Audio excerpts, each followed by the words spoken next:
आजी good morning. Good morning. हे घ्या थोडं टेस्टी पथ्य. खरंच टेस्टी आहे ना? हो. माझ्या हाताने बनवलंय मी. असणारच. ऐका ना, हे झाल्या गोळ्या पण घेऊन टाकायच्या आता, विसरायचं नाहीये. हात कसा आहे, कितपत दुखतोय? अगं बरं आहे का आता? तुम्ही एक्सरसाइज करताय ना? हो म्हणजे करते ना. बाकी तुम्हाला अशक्तपणा जाणवतोय? बरं वाटतंय ना आता? माझी नाचून माझी एवढी काळजी घेते. काय बिशात माझी तब्येत बिघडेल? गुड. मग आता मला तुमच्याशी काहीतरी बोलायचंय. ऍक्च्युली बोलायचं नाही, मला कंप्लेंट करायची आहे. तो तुमचा नातू खूप जास्त गोळ्या घेत असतात ते.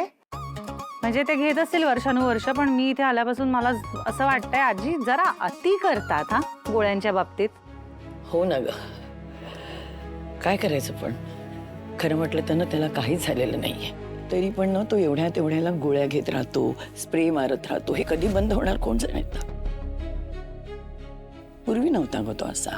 पण मग कधीपासून आणि कशामुळे झालंय हे? ऍक्सिडेंट पासून.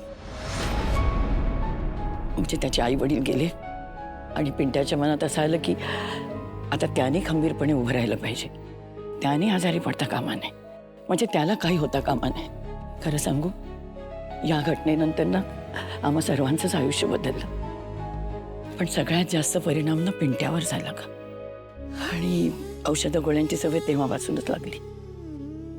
असं झालं ना की मीही फार लक्ष नाही देऊ शकले त्याच्याकडे.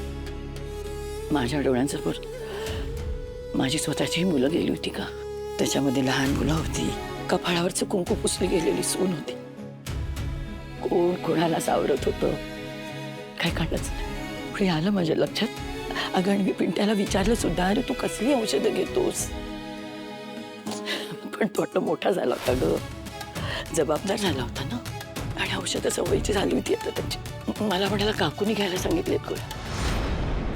म्हणजे ती म्हणाली की आता काही झालं तरी दुखणं अंगावर काढायचं नाही, गोळ्या घ्यायच्या लगेच त्यासाठी. ऐकलं त्याने काकूच. आणि मग काय सवय झाली ना त्याला गोळ्यांची.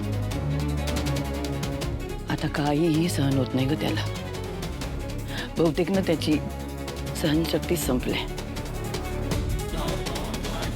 कळत नाही मला काय कसं करायचं आता. काकूंनी सांगितलं म्हणजे इथे ते आहेतच. मुद्दाम केलं असेल का त्यांनी हे? हा म्हणजे एक प्रकारचा मानसिक आजारच जडलाय.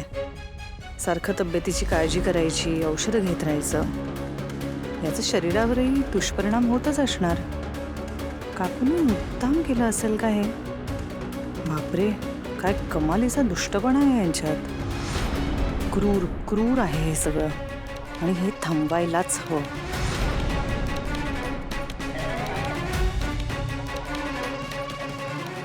नंदू, कसला विचार करतेस का? नाही, काही नाही. हे बघ नंदू, तुझा नवरा आहे तो आता. म्हणजे तुझ्या शब्दांनी त्याच्या स्वभावात काही जर बदल झाला तर बघ बाई तू.